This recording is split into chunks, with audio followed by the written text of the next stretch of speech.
We outside today, man. It's like a high of 63 today, man, on a Sunday. This is a perfect day. You already know we had to get on the ZX6R. Right now I'm about to head up to my homie's crib, take a look at his new bike. He just received a 2018 Yamaha R1, and that thing just looks sweet, bro. I'm talking about forged carbon, SE project, full system, this, that, and the third, man. A beautiful bike. So we're on the way there to see what's up. So we're gonna be on the road for a little bit. Nice little ride to get there, but hey, man, it's beautiful out today. Got the bike all cleaned up, got the chain all adjusted, took the mirrors off. If you haven't already noticed, it looks so much better. But yeah, man, we outside, that's all I know.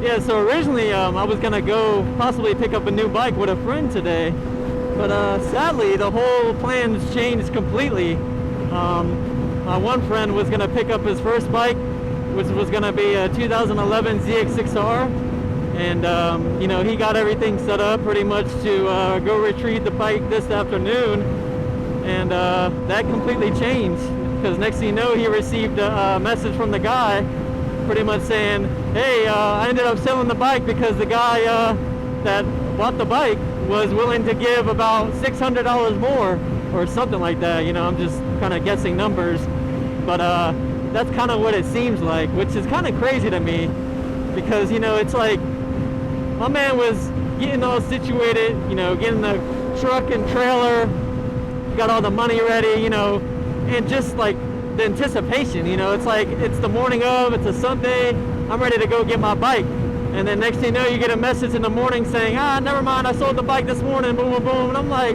bro, that's so messed up, man. You can't be doing that. You can't be making deals with people and arrangements with people and then all of a sudden just changing up, because that man was obviously trying to get the most out of the bike.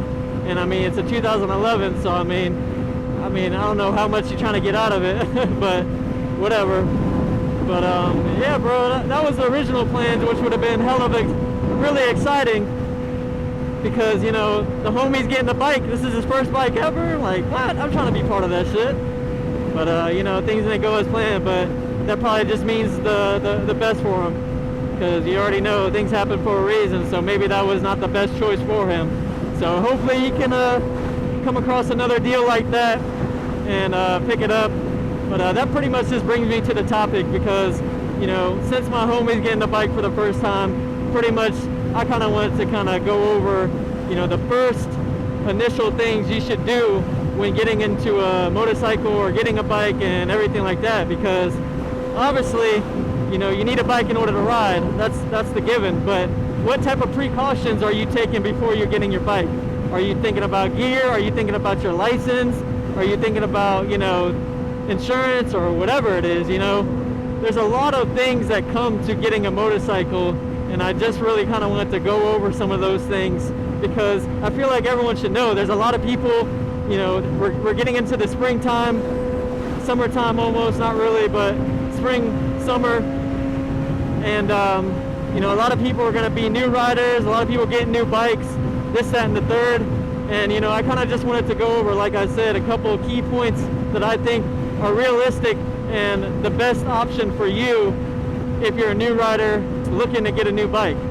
So the first thing is obviously an MSF course. I recommend everyone, no matter what type of skill you are, if you haven't done an MSF course, you should just do one. There's no point of trying to avoid that. And plus, that's giving you a certificate to ride this thing illegally or legally. But yeah, man, just take your MSF course, because for one, yeah, you're going to be legal, and some people don't care. They'll be like, I'll run from the cops either way, but that's not the mentality. The mentality is to know that if you're just cruising on the highway or going around town and you happen to get pulled over, you know, sometimes there's not an option to go anywhere, you know. The option is just to pull over. And plus, man, we live day-to-day lives. So we're not out here trying to run from the cops and shit, you know. We're just trying to have fun. So just say, you know, you get pulled over, you're going to need a certificate, or you're going to need a valid license in order to operate this machine. And for one, that, but also the second part of having taking an MSF course is just the knowledge and the safety of everything that you learn on that course. I have ridden dirt bikes, you know, very little when I was younger, and that was my first experience to being on two wheels as well as a bicycle. And honestly, that's the prerequisite. The prerequisite to take an MSF is, can you ride a bicycle? And if you can, then you can ride a motorcycle practically.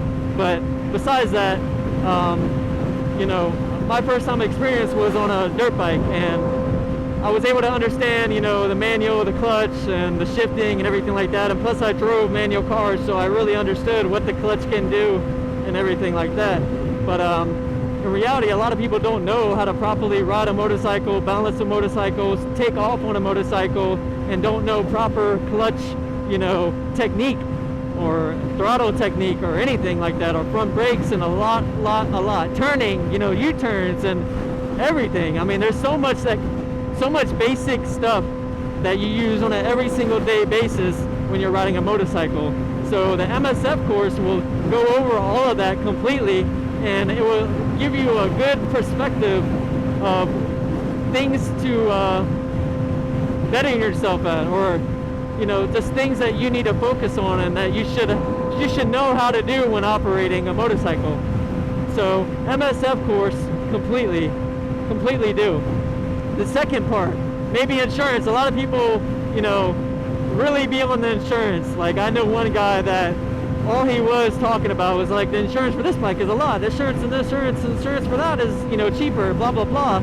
And, you know, it's something that's just part of it, you know. Yeah, there's certain bikes that will have higher insurance compared to other bikes, but in reality, bike insurance is not going to be cheap either way. So that is something to look out for when you want to get full coverage, or you just want to focus on the specific things of your insurance. Like, you can definitely, you know, configure it in a certain way to make it cheaper, but at the end of the day, it's going to be more money no matter what. So insurance is a key thing that, you know, when it comes to riding a motorcycle, you should have, because in order to ride these on the road legally, you technically need insurance. Okay? And the third thing is gear. A lot of people oversee gear as like an additive to riding your motorcycle. There's people that focus on buying the motorcycle first before the gear.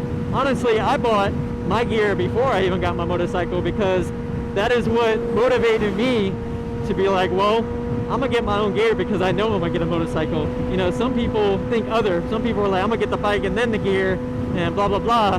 And I'm just like, you know, that's probably not the best bet, because if you really think about it, hold on.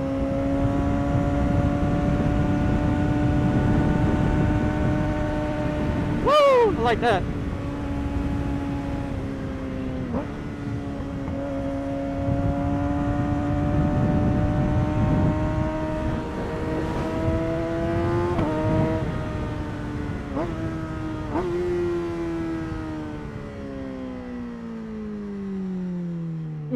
Z6R sounds so nice right now.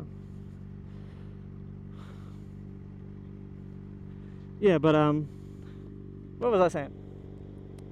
I was pretty much just addressing the fact of gear. A lot of people oversee gear as what it is, and honestly, if you're getting into motorcycle riding for the first time this year, the best time right now is to buy your gear, because a lot of it is on closeout. A lot of the new stuff is coming in, so the companies out there are putting these this really good gear for half the price or even less, you know. And why would you not take advantage of that? Because what I always say is, there can't be an operator.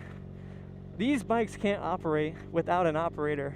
So if you hurt yourself or just injure yourself to the full extent to where you can't ride this thing because you didn't want to wear gear, then that's going to be a big problem. You know, you invested all this money into a motorcycle that you crashed, and then you got to take care of medical bills and all that extra stuff. And I can say that road rash is not fun. Woo! Road rash is not fun. I've never went down on the bike, but I've definitely gone down on asphalt with short sleeve, just a helmet, because I used to longboard back in the day. So I've gone down at like 20, 25 miles per hour, and I literally tore up myself. I had to go to the hospital. I had a hole in my cheek, and I had a bunch of road rash around my arms and all that shit, man. And it was not fun. I literally could not skate for a while, and I was pretty messed up. I still went to work as a young boy and shit, but because I had to get some money, you know. I was grinding back then, but at the end of the day, I was messed up, man, because I was squidding. I didn't really, you know, I was like, I'm good at this, you know, I'm good, man. I won't have no problem. Next thing you know, I fucking pow, just crashed, man, and I tore myself up.